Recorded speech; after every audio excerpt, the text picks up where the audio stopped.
സ്വാമിശരണം. തിരുവിതാംകൂർ ദേവസ്വം ബോർഡിന് 75 വയസ്സാകും. ഞാൻ അയ്യപ്പനെ കാണാൻ തുടങ്ങിയിട്ട് 50 വർഷത്തിന് മുകളിലാവും. ഇത് പെരുമ്പാവൂർ എൻ്റെ അയ്യപ്പൻ്റെ ക്ഷേത്രത്തിൻ്റെ മുമ്പിലാണ് ഞാൻ നിൽക്കുന്നത്. എനിക്ക് ഒരു സ്വകാര്യ അഹങ്കാരമായിട്ട് പറയാം എൻ്റെ അയ്യപ്പൻ. കാരണം കഴിഞ്ഞ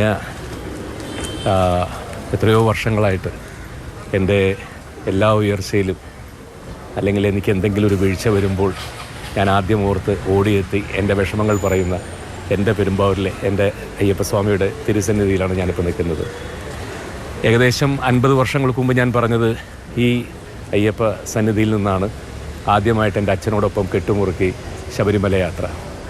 ഏത് വർഷമാണ് എപ്പോഴാണ് എന്ന് ഓർത്തെടുക്കാൻ ബുദ്ധിമുട്ടാണ്. കാരണം 50 വർഷത്തിന് മുകളിലായി. അതിനുശേഷം എത്ര പ്രാവശ്യം ശബരിമലയ്ക്ക് പോയിട്ടുണ്ട് എന്നുള്ളതിന് സത്യം പറഞ്ഞാൽ ഒരു കണക്കില്ല. കെട്ടുകെട്ടി പോയത് തന്നെ 50 വർഷത്തിന് മുകളിൽ. അതല്ലാതെ കെട്ടുകെട്ടി മാസപൂജയ്ക്ക് എല്ലാം അങ്ങനെ യാത്രകൾ ഞാനതൊരു കണക്കെടുത്ത് നോക്കിയിട്ടില്ല.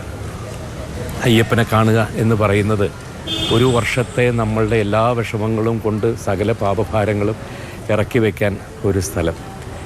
അവിടെ ചെന്നിട്ട് നാഭിയിൽ നിന്നുയരുന്ന സ്വാമിയേ ശരണമയ്യപ്പ എന്നുള്ള വിളിയിൽ, ആ വിളിയിൽ കണ്ണ് നിറഞ്ഞ് നമ്മൾ വിളിക്കുമ്പോൾ കിട്ടുന്ന ഒരു സംതൃപ്തി എന്ന് പറയുന്നത് ഒരു ഭക്തനെ സംബന്ധിച്ചിടത്തോളം അത് പറഞ്ഞറിയിക്കാൻ വയ്യാത്തൊരു വികാരമാണ്.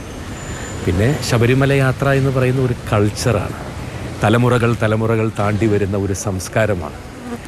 എൻ്റെ അച്ഛൻ കുട്ടിക്കാലത്ത് എൻ്റെ മുതുമുത്തച്ഛന്മാരോടൊപ്പം പോയ കഥ, എരുമേലി വഴി അന്നത്തെ കാലത്ത് 10, 20, 30 ദിവസം നടന്നുപോയ കഥകൾ ഒരു കുട്ടിക്കഥ പോലെ ഒരു ചെറുപ്പത്തിൽ ഞാൻ കേട്ട് വളർന്നതാണ്. അതിനുശേഷം അച്ഛൻ്റെ കൈകളിൽ തൂങ്ങി മലയ്ക്ക് പോകാനുള്ള ഭാഗ്യം എനിക്കുണ്ടായി. അതേപോലെ തന്നെയാണ് കണ്ണൻ, എൻ്റെ മകനെ അതേപോലെ അതേ പ്രായത്തിൽ കൊണ്ട് മല കയറാനുള്ള ഭാഗ്യം 2 കുഞ്ഞുങ്ങളെ കൊണ്ട് എനിക്കുണ്ടായി. കഴിഞ്ഞതിന് മുമ്പത്തെ വർഷം അശ്വതിയോടൊപ്പം 2 പേർക്കും അവിടെ കയറാനുള്ള അശ്വതിക്കും പ്രായപരിധി കറക്റ്റായപ്പോൾ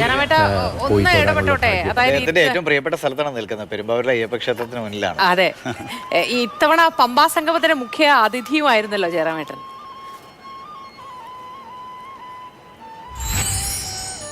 അല്ല, അത് ഏറ്റവും വലിയൊരു ഭാഗ്യമല്ലേ, ഒന്ന് ആലോചിച്ച് നോക്കും. അതാണ് ഞാൻ പറയുന്നത്.